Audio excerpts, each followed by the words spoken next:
alegria estar novamente aqui com vocês nessa nova temporada do nosso Direito e Justiça. Como você sabe, a gente havia prometido, nós voltamos com um programa ainda melhor, repleto e recheado de inúmeras novidades, de muita gente maravilhosa, de muita gente que vem aqui para te inspirar, para te trazer o que há de melhor no mundo, aquilo que a inspira, aquilo que a faz acordar todos os dias e querer ser ainda mais, ainda melhor, querer alcançar o seu lugar, o seu espaço no mundo. E é por isso que a gente está aqui. A gente volta nesse ano muito animado dentro dessa proposta que a gente tem para você, de te inspirar, de fazer com que você progrida cada vez mais, de que você acredite em você, no seu sucesso, no seu potencial, na sua possibilidade de alcançar aquilo que você veio fazer aqui, de você chegar naquele lugar em comum que você merece estar, porque você é especial, porque você é um ser humano que merece alcançar o melhor. Então, gente, a gente vai, dentro de tudo isso que a gente busca fazer, trazer para vocês convidados incríveis, personalidades do mundo jurídico, das áreas que se conectam com o mundo jurídico, que gostam e têm aquela vocação tão especial para desenvolver tantas expertises. Então, a gente hoje, inclusive, vai começar essa nova temporada com uma convidada muito especial. Ela é uma pessoa polivalente, é uma pessoa que, apesar de muito nova, tem uma carreira já brilhante e invejável, porque ela realmente se superou muito antes do seu tempo. E você vai saber quem é depois dos nossos comerciais, do nosso break. Como você sabe, eu gosto de deixar você curioso e também gosto que você espere, né, para saber quem a gente vai trazer aqui. Além dessa nossa convidada, que é uma pessoa incrível, linda, inteligentíssima e com tantas habilidades intelectuais, enfim, e até físicas, porque vocês vão se surpreender com as habilidades dela e com os dons, enfim. Nós temos também o Matheus Itiro de Castro, que traz para nós também semanalmente aquela coluna tão importante que fala da economia, que a gente precisa tanto saber, né, pessoal? É tanta situação nova, é tanta legislação, os impactos na nossa vida, no nosso bolso. Então, o Matheus ele sempre se debruça sobre temas importantes para nós também poder, né, trazer esse conhecimento, fazer com que a gente conheça muito mais e saiba como se portar diante de tantas novidades e tantas mudanças. Além dele, nós também temos o nosso Leonardo Show Ramos, advogado da área do direito de família e sucessões, e fala de forma descomplicada, de forma facilitada sobre essa área que impacta muito na sua vida. Além disso, temos também aí a coluna de direito imobiliário, que trata das questões que são ligadas à área do direito imobiliário, né, da casa, do imóvel, da compra e venda, enfim, de todos os aspectos que são tão importantes para você, né, da locação, porque quem não depende de um imóvel, seja para morar, seja para trabalhar, então a gente sempre traz ali vários aspectos que também refletem diretamente na sua vida. E como não poderia deixar de ser, você até pode até estar estranhando eu ainda não ter falado, o nosso queridíssimo Ney Daniel, que também sempre nos atualiza, traz inúmeras matérias aí, notícias, sempre super atuais, né, dos tribunais e, enfim, jurisprudência, legislação, que também vão impactar em várias áreas da vida, do direito previdenciário, direito do consumidor, mas nesse ano e nessa nova temporada a gente tem uma novidade muito grande, porque o Ney vai em busca de muita novidade aí junto ao nosso público. Então, olha só, a gente tem aí uma grande novidade, né, na questão que envolve esse belíssimo trabalho do Ney. Mas eu ainda não vou contar, eu vou deixar o Ney mostrar pra gente. E, por fim, nós temos, claro, aquela grata parceria, sempre tão importante, com a minha querida amiga Janaína Chiaradia, que também, através do seu brilhante trabalho no In Loco, vai sempre nos atualizando com as suas incríveis colunas, com as suas matérias, com aquelas pessoas maravilhosas que também trabalham com ela e se dispõem ali para também poder fornecer a todos nós um pouquinho mais de conhecimento, compartilhar, né, como ela sempre fala, né, trazer informações, compartilhar experiências. Então isso também traz para nós um ar novo, nos inspira, nos motiva a sermos cada vez melhores. Então, gente, essa temporada está realmente imperdível e eu, como sempre, estou aqui com o coração cheio de alegria, com muita gratidão, porque esse é um grande projeto. Não é um projeto meu, não é um projeto do Ney, não é um projeto do Matheus, nem da doutora Janaína, nem do doutor Leonardo. É um projeto de todos nós, porque nós queremos realmente fazer a diferença na sua vida. E eu sei que, de grão em grão, a gente vai conseguindo. Se a gente movimentar um grãozinho e ele realmente fizer com que você se impulsione, se encontre e possa realmente se dedicar a algo que te faça feliz, para nós isso já está de bom tamanho. Então eu tenho certeza que nessa temporada a gente tem muito para trazer para você. Então, gente, isso é só o começo de tudo isso que a gente tem preparado com muito amor para você. Então, antes da gente começar essa grande entrevista com essa pessoa incrível e linda por dentro e por fora, eu vou chamar aí o nosso break. Espera aí, não vai embora não.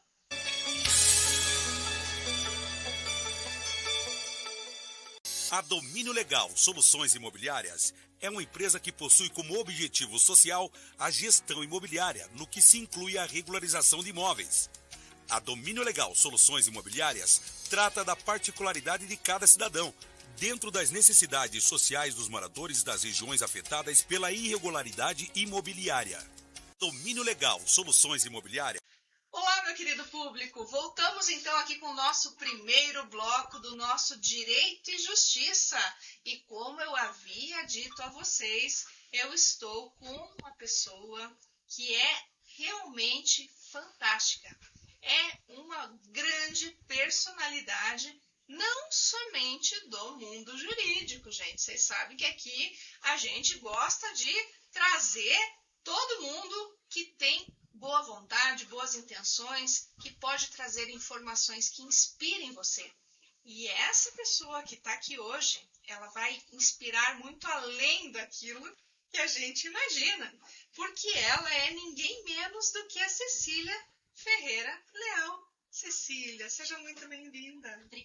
A gente está muito feliz de te receber aqui, porque você, além de linda por fora, é uma menina linda por dentro, porque é uma menina ainda, né? Ela tem 24 anos, gente, mas se vocês verem o currículo da Cecília, não parece que ela tem só 24. Nem muita gente que passa disso longe não consegue ter o currículo que a Cecília tem. Porque a Cecília, gente, ela, além de ser advogada, né? Ela é uma escritora que já conta. Cecília, quantos livros você já tem? Fala para o nosso público. Eu já escrevi 29 livros. 29 livros, ou seja, ela está com 24 anos, né? Está sobrando livro, não fecha. Não. A conta não fecha, gente. Então, a Cecília é uma escritora já renomada, tá? Não somente em Curitiba, Paraná, mas no Brasil.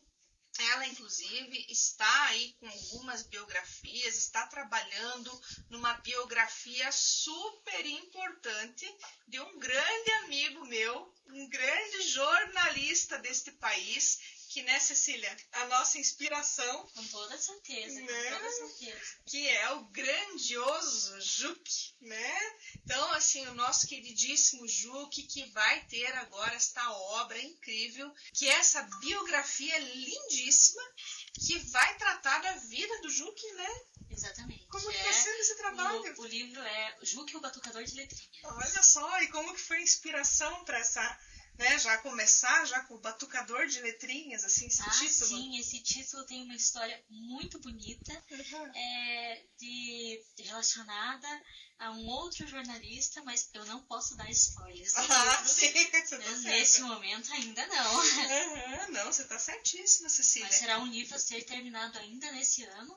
Que bom. E, se der tudo certo, ainda publicado nesse ano também. Que maravilha! Então a gente vai ficar aqui na torcida, porque eu quero ser uma das primeiras a ler esse livro, né? Cecília, ela não é apenas escritora, ela também é advogada, ela também é karateca, né? Sou faixa preta em karatê, advogada, historiadora, poeta, compositora, cantora. Olha só, então tá vendo? Ela é uma pessoa completa, né? Profissionalmente, pessoalmente, né? Em todos esses aspectos eu comecei desde cedo. Então, desde os 11 anos de idade que eu escrevo livros. Olha só. Por isso eu posso dizer que eu deixei de fazer muita coisa para permitir que essa paixão pela escrita não só se manifestasse, mas fosse cultivada da maneira correta. Né? Quando você começa a escrever livros com 11 anos de idade, você aprende muito sobre a linguagem, sobre a escrita, sobre a literatura em si, mas também acaba deixando outros aspectos, como a cultura popular, que eu acabei me inteirando tardiamente. Então, eu acho que, assim, são vários pontos, né? Eu tenho muita coisa aqui, gente, para conversar com a Cecília ainda, mas eu preciso chamar agora o nosso querido Ney Daniel, porque ele, com certeza, vai estrear aí com essa temática e com a sua coluna de forma brilhante, como sempre, né, Ney? Então, vamos lá para ver o que você tem para o nosso público já nesse primeiro episódio do nosso Direito e Justiça.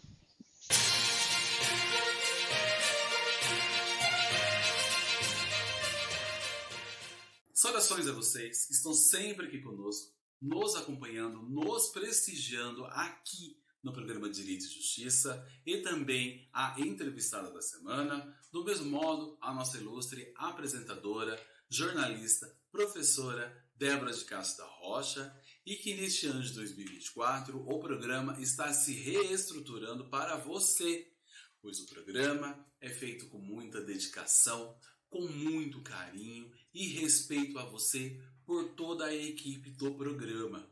Dessa forma, o programa trará para vocês mais entretenimentos e entrevistas externas. E hoje iremos falar de um assunto sobre o IPVA, onde a Justiça de Minas Gerais reconheceu o direito do menor autista receber a isenção do IPVA, mesmo o veículo não sendo de sua propriedade, e sim de sua genitora. A controvérsia existe em verificar se a parte autora menor de idade tem direito à isenção do IPVA, mesmo não sendo o veículo registrado como de sua propriedade. Durante a análise do caso, o juiz constatou a clara presença de deficiência mental na parte autora, ou seja, o autismo, conferindo-lhe o direito à isenção pleiteada. Bom, gente, vocês que nos acompanham, esperamos que tenham gostado dessa informação e também da repaginação do programa Direito e Justiça, e agradecemos imensamente o carinho das mensagens encaminhadas para nós em nossas redes sociais. E continue nos enviando mensagens e sugestões de notícias. Agradecemos a audiência ao programa Direito e Justiça.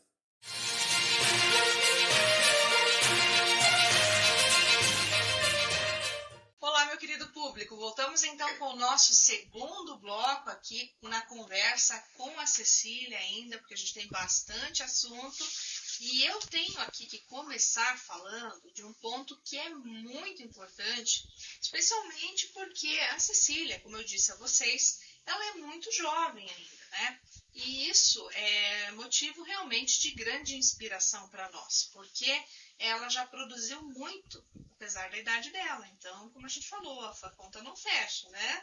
E por isso mesmo, gente, que ela, nesse ano, passou a integrar a Academia de Letras do Brasil, Seccional Paraná, tá? Como acadêmica imortal efetiva. Como que foi isso, Cecília? Conta pra gente. Foi um convite inesperado, eu realmente não tinha ideia. Eu fui convidada a representar a minha cidade, Paranaguá, como acadêmica imortal efetiva, sendo imortal por uns 23 anos de idade. Então, né? Não tinha nem 24 ainda, né? Não tinha nem 24 ainda. E justamente tendo como patronesse a Júlia da Costa. Olha só. Que também foi a principal poeta paranaense e também paranaguara, assim como eu. Olha só, né? Baita inspiração isso, né? Imagina, né? Sendo convidada ainda como patronesse, justamente quem, né? Ainda também lá da mesma cidade, né? Tendo a mesma, enfim, vivência, né? Tendo ali enfim, né? Os costumes, a cultura, tudo isso que traz pra gente aquele pertencimento, né? Com toda certeza, com toda certeza. Isso é muito legal. E além disso, gente, além, né, da Academia de Letras do Brasil, a gente tem também aqui uma outra academia que também ela passou a integrar, que é a ACUR, que é a Academia de Cultura de Curitiba. E além da ACUR, como se não bastassem já, né, essas duas grandes honrarias, ela também foi convidada a integrar como membro efetivo, inclusive já está com a cadeira dela lá, né? Tudo certinho, né? A Silbras, que é a Academia de Artes, Ciências e Letras do Brasil. Ela só não assumiu ainda, né? A posse ocorrerá dia 27 de abril, se não me engano, aqui em Curitiba ainda. Ai, que bom. Então, assim, a posse está, então a gente já está contando para vocês aqui em primeira mão que ela também vai assumir essa cadeira lá, que já está reservada para ela, e nessa posse maravilhosa, que com certeza aí vai ser muito noticiada nos grandes veículos de comunicação, porque realmente a Cecília merece, gente, não é porque ela está aqui, não. É porque realmente é alguém que faz a diferença no mundo, que realmente mostra pra gente que não existem barreiras, que as dificuldades podem até acontecer, mas pode até surgir, mas você pode transpor cada uma delas. Basta a gente querer, basta a gente ter vontade, porque vejam, né, que aqui, além de tudo isso que ela já fez dentro das letras, né, dessa carreira brilhante que é justamente a escrita, né, a publicação de livros, a cultura, ela também tem a carreira da advogada, ela também pratica o esporte dela, né, que é o karatê, ela é historiadora. Então, assim, tudo é possível quando nós queremos. Existe a dedicação, com certeza, que é muito grande. Como a gente já falou no outro bloco também, as renúncias. Mas eu tenho certeza que tudo isso faz valer a pena, né? Desde sempre eu tenho o prazer em escrever, compor, lutar, mas receber esse reconhecimento, ser reconhecida como escritora, é difícil para uma criança, né, se imaginar como escritora, mesmo depois de ter escrito livros, mesmo depois de ter publicado livros, depois de chegar na idade adulta, ainda assim você não consegue se ver como um escritor, ainda mais vindo de uma cidade, né, um pouco menor, não é uma cidade capital, como aqui em Curitiba. Então, eu não tinha essa visibilidade, eu não tinha essa visão de mim mesma como escritora até pouco tempo atrás. E mesmo depois dessa cadeira, a primeira, né, da Academia de Letras, depois de me tornar imortal, nós recebemos, eu recebo aquele reconhecimento, aquela visão de mim mesma, e sim, eu sou escritora. Eu consegui o meu lugar no mundo literário ao lado de figuras tão importantes e significativas para a cultura paranaense. Não, com certeza, isso é uma honra, assim, e o que é mais legal disso tudo é que você tem tanto tempo para aproveitar, né? Tudo isso que está acontecendo na sua vida, porque muitas vezes quando a gente vê, né, os imortais assumindo as cadeiras, né, já estão, né, mais idosos, né, ali já caminhando para a terceira idade, né, curtem, mas ali muitas vezes o tempo já não é algo que está tão ainda, né, dilatado, digamos assim, né, e é tão bom ver alguém que é tão jovem ainda, que tem tudo pela frente, tanta coisa para fazer, para produzir, para nos ensinar. E dentro dessa rica carreira que é, né, justamente ser escritora, contar histórias, né, e falar da vida das pessoas com tanta propriedade, com tanta qualidade, né, porque as pessoas, bem ou mal, elas entregam um pedacinho de si a vocês. E aqui a gente fala muito dessa integração, sabe, Cecília?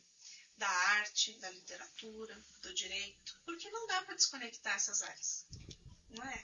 Você é a prova disso, né? Com certeza.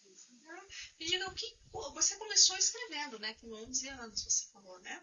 E de onde veio depois a tua vontade de ser advogada? Não posso negar que foi meu pai. Mas, frutinha não quer longe do pé. Mas eu devo dizer que antes de treinar, antes de escrever, o meu sonho já era ser advogada. Desde os 4 anos de idade. Então, ó, toca aqui, ó. Eu acho que aqui a gente tem algumas coincidências, né? Porque a questão também se repete aqui com a Cecília, né? Quem já me ouve, me conhece aí dos programas e da minha história sabe que com 4 anos eu também disse que faria isso, né? Então, eu adoro a comunicação e hoje, como jornalista e apresentadora, né? Eu vejo o quanto a gente consegue promover essas interações que são tão importantes, que nada impede que um advogado seja um jornalista, nada impede que um escritor seja um advogado, nada impede que um médico também seja um juiz, um promotor, um advogado, um escritor. Então, nós podemos fazer várias coisas. Então, é a gente se reconhecer no mundo, é saber quais são as minhas aptidões. Quais são as minhas vocações? Eu gosto de escrever, eu gosto de falar, me comunico bem, gosto de levar informação, né? Gosto de defender. Eu sempre falava pro meu pai, né? Meu pai, mas o que você acha que é ser advogado? Eu falava, eu vou defender as pessoas, né? Então, assim, é algo que você sente, né? Então, você tem que gostar, você tem que se identificar. Por isso que tem os testes de aptidão. Né? Para o que eu sei fazer, onde que eu consigo me integrar, onde que eu consigo me colocar.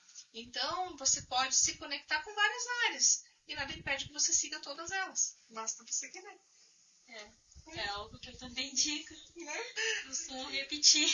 Tá aqui mais uma coincidência. Mais uma coincidência, né? E o que nos deixa muito felizes, porque realmente é algo que contribui muito para aquilo que a gente faz aqui, Cecília. Que é realmente fazer com que várias pessoas possam ver você hoje e se reconhecer em você, sabe? Isso é muito importante. E saber que elas podem, dentro daquela área ou dentro de várias áreas, conseguirem alcançar aquilo que desejam. Então, é isso que a gente quer. Que a gente possa fazer aí essa vontade, fazer brotar essa semente nesses coraçõezinhos que estão aí, né, nesses olhares que estão atentos vendo o nosso programa, para que a gente possa realmente fazer a diferença no mundo. Mas não acabou aí. Eu vou trazer agora o Matheus Itiro de Castro com a coluna de Economia, para que ele nos diga quais são os acontecimentos aí nesse início de ano. Como é que estão as coisas aí na economia, Matheus? Conta para nós.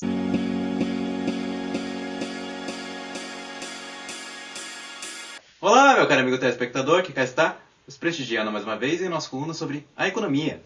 E hoje eu gostaria de tratar um pouquinho contigo acerca de um tema bastante relevante envolvendo os trâmites acerca do acordo comercial entre Mercosul e União Europeia. Um acordo que vem sendo há muito discutido para a sua celebração, para a sua consumação, que, entretanto, acabou apresentando um relevante entrave recentemente, envolvendo especialmente o entendimento do governo brasileiro acerca das compras governamentais, não querendo, de certo modo, abrir mão das compras governamentais que são geradas em favor das empresas brasileiras. De acordo com o texto que vem sendo debatido entre o Mercosul e a União Europeia, acaba se impondo, em linhas gerais, que as empresas europeias teriam paridade ou pelo menos equidade no tocante às compras governamentais, ou seja, na disputa de licitações abertas ali com o governo brasileiro.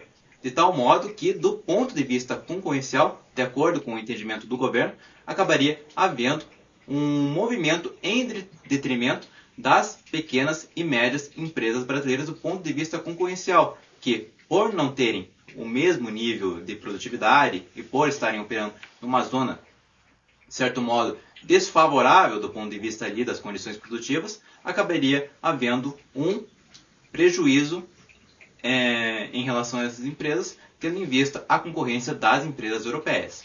Por outro lado, bem se sabe também que também existem alguns fatores que acabam impedindo, obstaculizando a consumação do acordo ali em vista dos grupos econômicos relevantes da União Europeia, em especial de determinados que estão ali, especialmente alicerçados à produção primária, que acabam temendo que o acordo de liberalização comercial acabe tornando mais competitivas as importações provenientes dos países sul-americanos ali no tocante à produção primária, de tal modo que acabaria havendo uma concorrência muito pujante em detrimento dos produtores europeus, pelo menos no tocante à produção primária.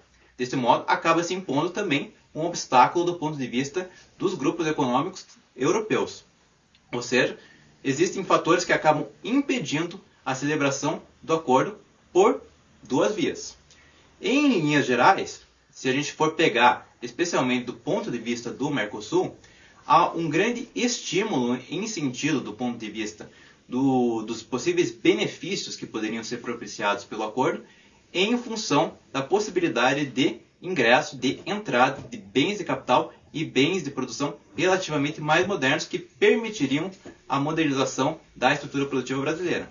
Entretanto, acaba se impondo também uma perspectiva bastante pertinente acerca dos efeitos em sentido do processo de desindustrialização que há muito vem sendo vislumbrado na economia brasileira, pelo menos desde a década de 90, que vem apresentando desde então uma diminuição progressiva do percentual da indústria de transformação em seu produto interno bruto. Ao permitir, de certo modo, a entrada de produtos industriais europeus com maior facilidade, acabaria havendo uma concorrência maior e, consequentemente, uma diminuição do ponto de vista da pujança da produção industrial do Brasil, que há muito já vem enfraquecendo. Desse modo, acabariam havendo impactos em sentido tanto da produção, no emprego diretamente, dos trabalhadores na indústria, bem como do salário, na medida em que mais trabalhadores desempregados acabam implicando numa oferta de trabalho relativamente superior à demanda e de tal modo que acaba implicando diretamente numa diminuição do salário, no preço do trabalho. Ou seja, se tratam de efeitos que devem ser de fato considerados, tendo em vista os efeitos, ou melhor, a contextualização da inserção da economia brasileira nas cadeias globais de valor, tendo em vista a sua posição que vem se regredindo cada vez mais no tocante à divisão internacional do trabalho e que, apesar dos benefícios que podem aparecer em função da modernização da estrutura produtiva, há de se ter em vista também esses efeitos negativos que estão sendo colocados, que estão sendo debatidos fortemente no bojo da discussão econômica. Com isso, eu me despeço de ti, meu caro telespectador, esperando ter te transmitido informações relevantes sobre economia e te aguardo até a próxima semana. Muito obrigado!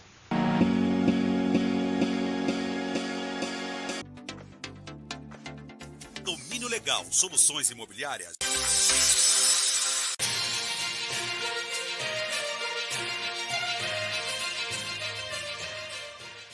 Voltamos então aqui com o nosso terceiro bloco, aqui com a Cecília ainda, e eu tenho muitas questões aqui para trazer e inclusive perguntas para fazer para ela, que são muito importantes e até a gente tem essa curiosidade justamente, né, Cecília? Porque você sendo tão jovem, até para passar isso para o nosso público, né?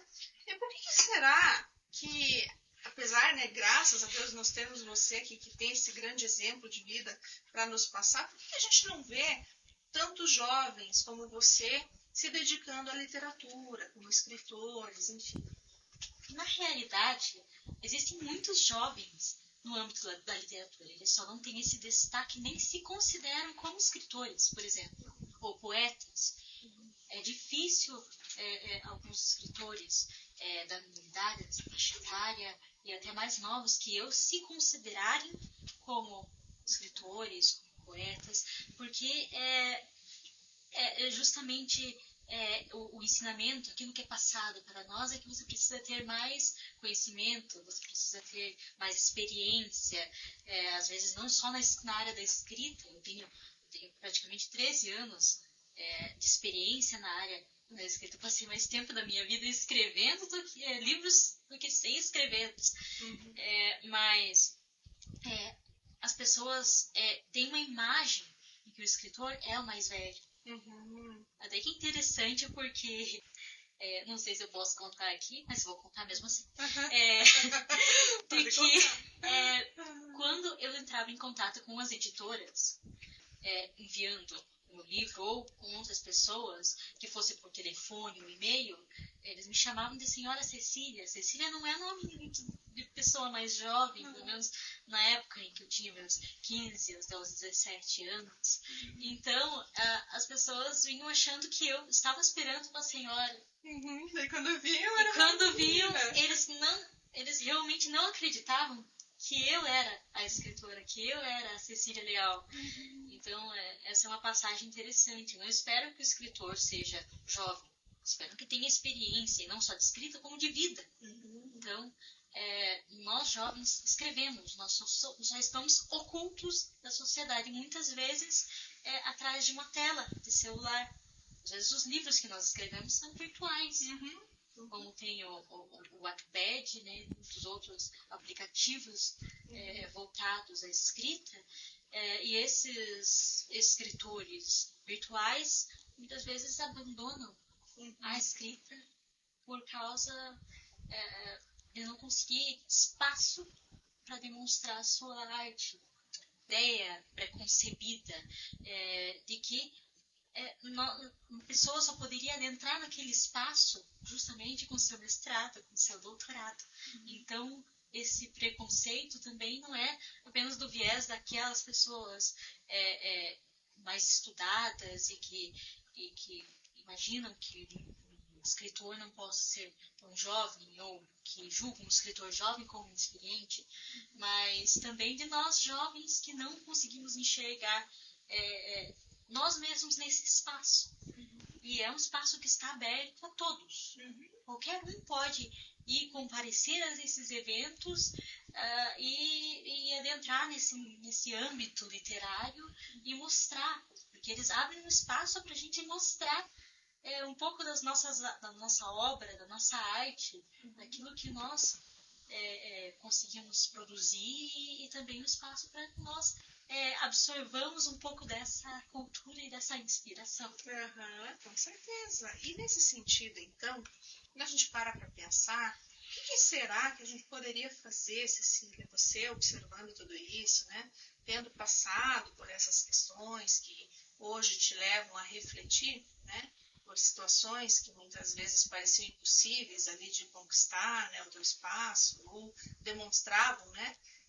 O que pode ser feito para que o jovem ele adentre esses espaços, ele esteja ali conquistando realmente essas cadeiras, ou essas oportunidades, ou se encaixando, se vendo como escritor? O que você sugere? Qual a tua ideia? Bem, essa é a minha parte. Digamos, eu estou aqui para demonstrar para o jovem que ele tem esse espaço e que ele está mais do que apto a assumir essa responsabilidade de ocupar uma cadeira, de representar o seu pensamento, a sua geração dentro desses espaços, dentro da literatura em si.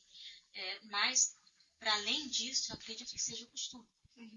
A habitualidade. Se um jovem vê outros jovens ali dentro desse espaço, se nós começarmos a divulgar que existe um pouco de nós ali dentro, e aceitar que a nossa juventude, nós temos uma outra visão de mundo, e essa visão não pode ser subjugada apenas por nossa falta de experiência, de fato, de idade, nossa questão da idade. Então, e porque a idade não pode nos afastar das outras pessoas. Que que é justamente o que acontece, às vezes, dentro das famílias. Então, nós não podemos deixar que a idade seja um abismo entre nós e nós jovens e as pessoas com mais experiência do que nós, até porque é com elas que nós vamos aprender a ser pessoas melhores, tanto profissionalmente quanto na vida pessoal. Sim, exatamente. E um ponto que eu acho que é muito importante destacar aqui é que também o jovem, ele precisa ter voz, ele precisa se comunicar, até para que ele consiga acessar outro jovem. Porque o jovem, muitas vezes, ele gosta de ouvir a experiência do outro jovem. Então, ele não precisa necessariamente ter a experiência de alguém mais velho, porque ele precisa criar o seu nicho, o seu espaço, a sua oportunidade de fala. Então, isso que a Cecília falou aqui para nós agora, que ela contou para a gente, esse conselho que ela deu, realmente reflete essa realidade que precisa vir à tona, que é a gente saber que cada um tem seu espaço, cada um tem a sua oportunidade e cada um vai se conectar com aquilo que realmente precisa, dentro da área que ele escolheu para atuar. Isso eu incluo todas nesse caso aqui, né? Eu incluo aqui a profissão de escritor, eu incluo aqui a profissão de advogado, eu incluo aqui o médico, eu incluo aqui todas as profissões, o jornalista, porque cada um dentro do seu segmento vai atingir um público específico. Então, ele também não vai estar estritamente vinculado a um só, mas ele vai ter um papel relevante para aquele público dele. Então, a gente precisa de todo mundo, gente. A sociedade é plural. Ela é plural. Ela não deve ter preconceito. Ela deve ser uma sociedade que trate as pessoas com igualdade. Assim como a gente sempre fala, que o direito constitucional deve prevalecer aqui e esse nosso direito constitucional deve sempre prevalecer. Igualdade que está, sobretudo, afirmando esses valores que nós estamos aqui ponderando com vocês.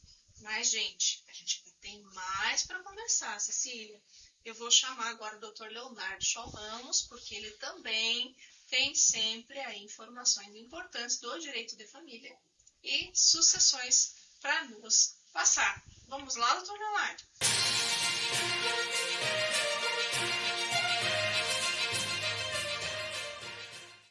Olá amigo, olá amiga, seja muito bem-vindo a mais um vídeo do Direito de Família e Sucessões Simples, o quadro onde você obtém orientações práticas para problemas do seu dia a dia que envolvem direito de família e direito das sucessões. E no vídeo de hoje eu quero discutir um ponto muito importante para pessoas que estão passando pelo processo de inventário.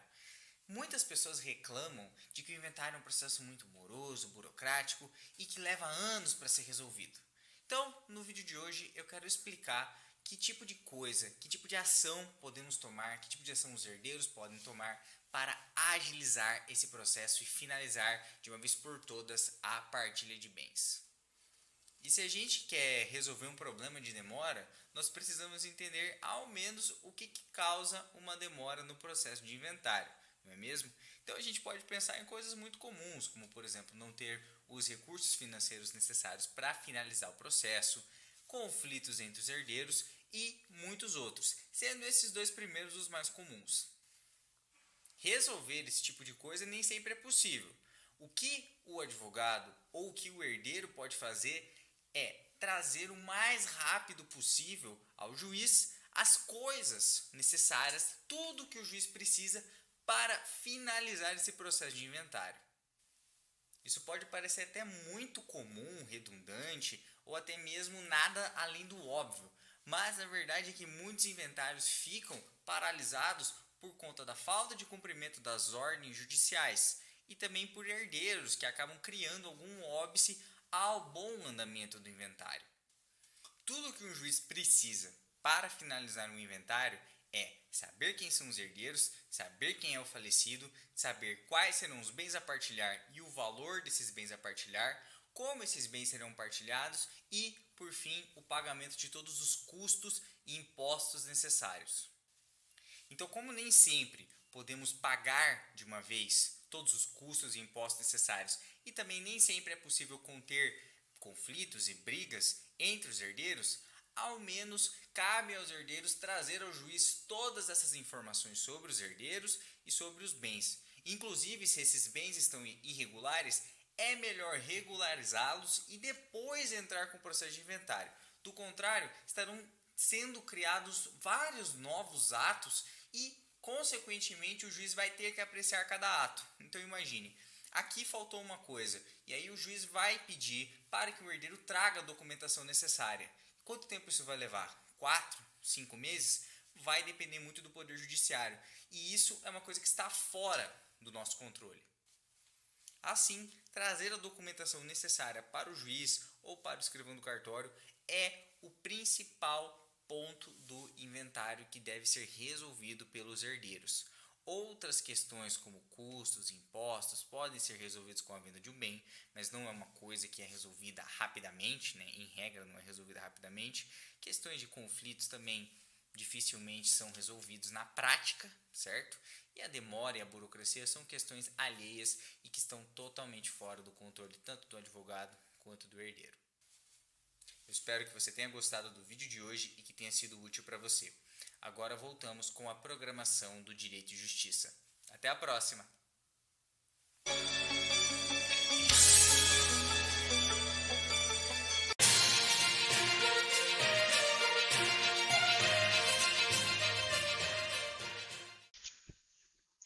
Voltamos então aqui com o nosso Direito e Justiça, com a Cecília, aí nesse papo super agradável.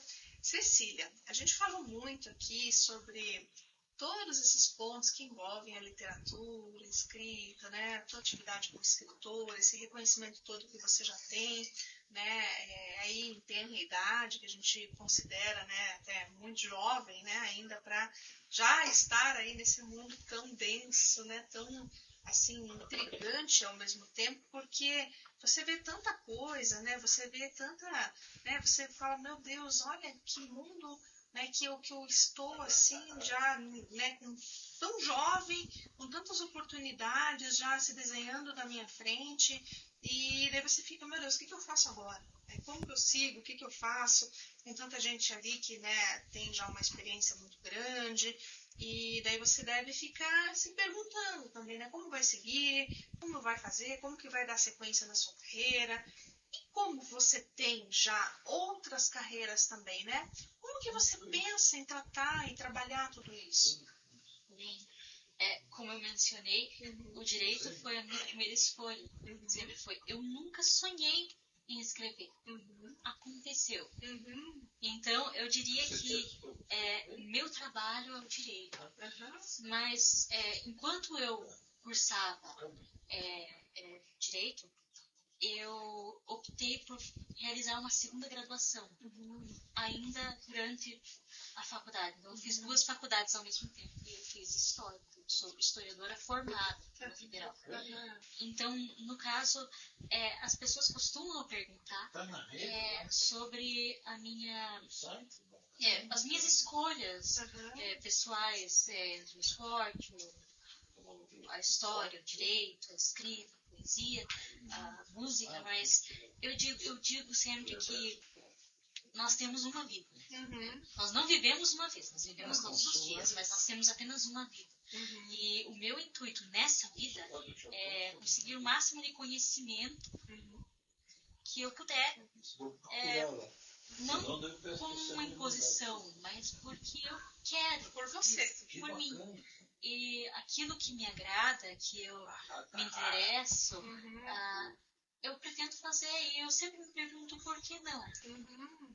Tem uma música, uma poesia do Paulo Leminski, que também já foi musicalizada, apresentada em uma peça de teatro que eu assisti lá na minha cidade, na qual ele a razão de ser, que ele responde, né, eu escrevo porque preciso, né, eu escrevo porque eu estou tonto. E no final ele diz, eu escrevo apenas, tem que ter porquê. E eu, digamos que eu levo isso para a vida, o meu ensinamento. Eu Me aproveito de todas as áreas e vou alcançar áreas novas, quem sabe no jornalismo, né? Inspirada por tantas figuras importantes como estou nesse momento. Eu estarei sempre buscando novas áreas e novas visões, novos vieses, porque a vida é muito breve. E sendo eu posso voltar como outra pessoa, mas sendo eu só tenho essa vida para viver. Eu quero viver ao máximo. Intensamente. Então nunca esqueça disso. Cecília, eu acho que, assim, você realmente, dentro do nosso programa, eu acho que dentro de tudo isso que a gente está destacando aqui, até pela essência do programa, que é inspirar, hoje a gente começa, né, esse programa realmente, a gente sempre fala no encerrar com chave de ouro, mas você começa, né, a gente começa esse programa, esses episódios, essa temporada, com chave de ouro. Tá? Porque você realmente precisa estar aqui nesse primeiro momento, nesse primeiro episódio, para poder mostrar para tanta gente que uma pessoa tão especial como você já tem essa bagagem incrível, né? E que tudo é possível, né? Quando a gente realmente acredita no nosso potencial, independentemente do que falem pra gente. Nunca acredite se as pessoas falarem que você não pode, porque isso não é verdade. Você pode sim, e só depende de você. Não é verdade? Aí nós vamos agora chamar a coluna de Direito Imobiliário e também vamos chamar a doutora Janaína Quemedia, que é a apresentadora do Bloco, para trazer aí as novidades deste que vai ser também um grande programa aí, uma transmissão incrível de conhecimentos, de experiências que vão agregar muito aí na sua vida. Vamos lá então?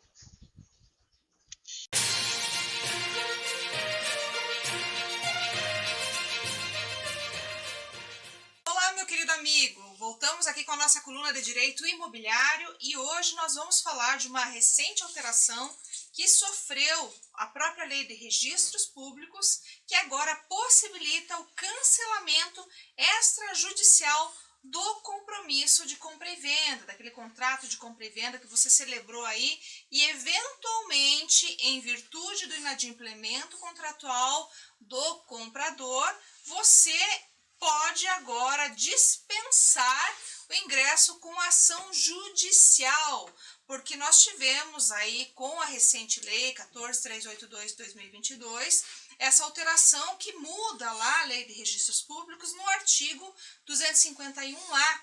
E nesse sentido, então, quando a gente tem essa mudança, nós podemos simplesmente resolver esse contrato de maneira extrajudicial, a partir do momento em que há o cancelamento do registro de compra e venda, ou seja, então, a partir do momento em que for instada ao pagamento aquela compradora e deixar de fazer, ou aquele comprador que assim deixar de proceder, a possibilidade de que seja cancelado, então, esse registro, dispensando por completo a necessidade de ingresso com a ação judicial nesse sentido.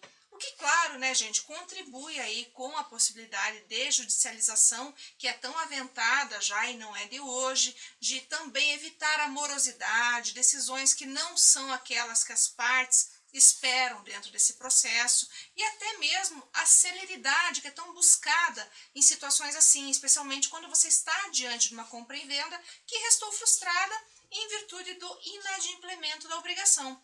E vejam que neste caso é muito importante considerar que deve haver uma cláusula resolutiva expressa, pessoal, porque isso sim vai dar ao seu contrato essa possibilidade então de que haja esta resolução extrajudicial a partir do cancelamento desse registro que pode acontecer.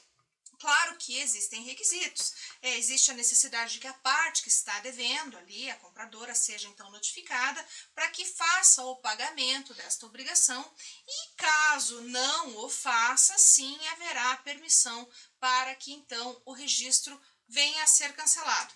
Vejam que, mediante então tal cancelamento, essa parte que é a vendedora poderá ingressar com ação de reintegração de posse a fim de que este imóvel então seja restituído, ou seja, tenha a sua posse devidamente restituída com base então nesse cancelamento do registro que já aconteceu. Então este é mais um ponto extremamente importante da lei, dessas alterações todas que nós tivemos, né? E especialmente agora quando a gente fala de registro público e essa alteração toda do registro eletrônico, para que você também possa ter aí, seja você advogado, seja você parte, interessado, comprador, vendedor, aí uma possibilidade maior ou até muito mais efetiva de retomar o seu imóvel, né? E você também, que é o devedor, também, claro, né, possa ter o direito de adimplir a dívida, resolver esse problema antes de que, ou, né, melhor falando aqui, antes de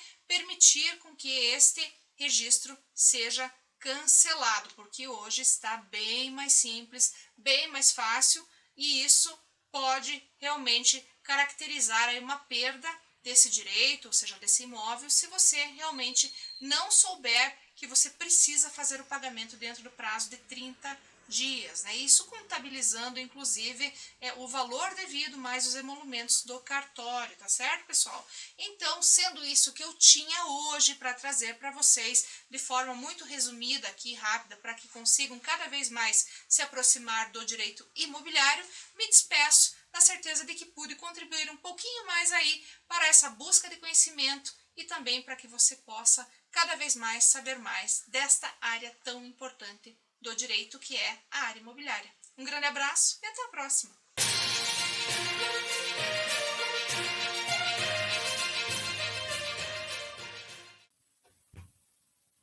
Olá pessoal, Janaína Queradia, do Inloco, transmitindo informações, compartilhando experiências. Hoje mais uma live especial e aqui nós temos um convidado de honra que realmente ele veio através de uma outra série dentro do Inloco, que é por uma questão de ordem, né, uma questão de segurança pública, com o Coronel Chirrad, com o nosso querido Major Durante. E após isso, nós formalizamos aí uma amizade muito legal que acabou proporcionando encontros presenciais e encontros virtuais. E dentro dessa trajetória do Major Walter, que carinhosamente hoje eu posso colocar no meu hall de amigos, ele, entre uma conversa e outra, né, falando sobre a importância da família, quero deixar aqui registrado também um abraço para a esposa do Major Walter, eu esqueci o nome de novo, ele acabou de me falar, gente, mas é muito... Emilene. E o Matheus. E o Matheus, né, que é o filho. Então, assim, porque a importância da família para todos, né, todas as áreas da nossa vida.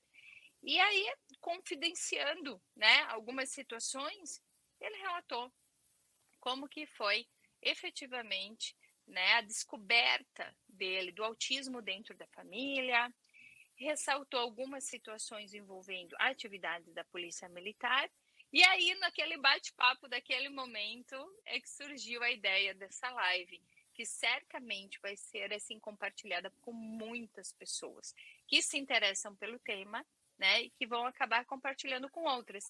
Então, pessoal, eu peço que aqueles que estão nos acompanhando nesse momento e também aqueles que vão vir a, né, participar posteriormente, que façam inscrição no nosso canal do YouTube, que faça também inscrição no nosso Instagram, inloco.oficial, porque ali você fica por dentro de toda a programação do Inloco. Né? Eu ia começar falando dele. Aí, ó. Ia começar falando dele. Então, para quem não conhece, né, esse é um livro que a gente lançou recentemente, em parceria com o Tenente Daniel Gonçalves Conde, um colega também que somou esforços aí na produção dessa obra.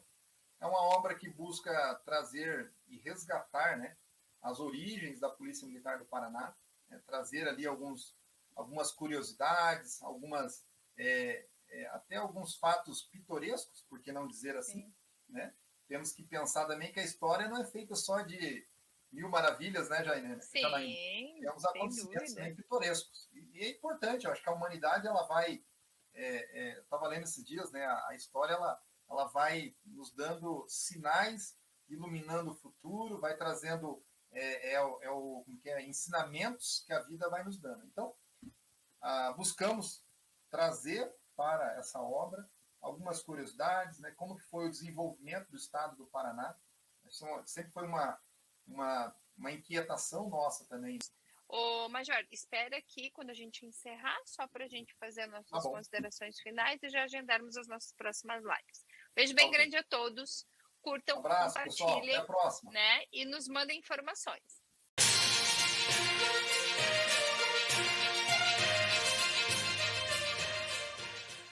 Voltamos então aqui depois da doutora Janaína, que trouxe tanta coisa bacana para a gente que vai ter esse ano, ou seja, né, o programa Direito e Justiça com essa grande parceria com o Inloco vai realmente revolucionar aqui, trazendo tanto conhecimento, compartilhando tanta experiência aqui nesse propósito que nós temos, que é único, né, de fazer a diferença aí na sua vida. Mas como aquilo que é bom dura pouco, como a gente sabe, né, gente? Tenho que, infelizmente, né, me despedir da Cecília, que veio aqui de tão bom grado, né, compartilhar um pouco da vida dela, um pouco dessa rica experiência que ela tem conosco. E por isso que eu quero que antes dela ir embora, antes da gente se despedir aqui efetivamente, que ela deixe para você essa grande experiência, esse grande conselho, enfim, um pouquinho disso que ela tem na sua essência tão grandiosa, para que você possa aí realmente, mais uma vez, ter essa conexão com alguém tão especial que a gente trouxe aqui para que você possa tirar tantas experiências dignificantes e que vão realmente fazer a diferença na sua vida. Pois bem, diante de todas as áreas as quais eu me oportunizei a conhecer, apesar da minha pouca idade, eu diria que a literatura é uma das mais ricas. Não apenas por nos abrir novos horizontes para universos fantásticos e conhecimentos até então ocultos para nós, ela passeia por todas as outras áreas. E dentro disso eu gostaria de dizer uma frase que, se não me engano, eu já comentei em uma outra entrevista, que a literatura, se existe no mundo magia, o nome dela é literatura. Então, eu gostaria de deixar essa mensagem de que a magia está aí, a literatura está aí, e cabe a nós encontrarmos nessas páginas um pouco mais do que nós conseguimos enxergar fora delas. Seja muito bem-vinda e volte sempre que quiser, tá bom? E eu, meus queridos amigos, meus queridos telespectadores, agradeço mais uma vez pela grande oportunidade de entrar na vida de vocês, nas casas de vocês, nas empresas, nas faculdades, nas escolas, enfim, em todos os lugares em que nós podemos entrar para levar um pouquinho daquilo que a gente faz com tanto amor e tanto carinho para você. Espero que esse programa, espero que essa entrevista e que os nossos colunistas tenham feito a diferença na sua vida hoje. Eu espero sinceramente que a gente possa fazer mais e cada vez melhor para que você sempre receba aí onde você estiver aquilo que você precisa para se inspirar e para poder chegar onde você quiser. Desejo um excelente ano, um grande ano, um ano novo incrível, de muitas realizações, muito sucesso, muita paz, muito amor, e que nós continuemos cada vez mais juntos, cada vez mais unidos nesse propósito tão lindo que é a transmissão de conhecimento. Um grande abraço e até a próxima semana.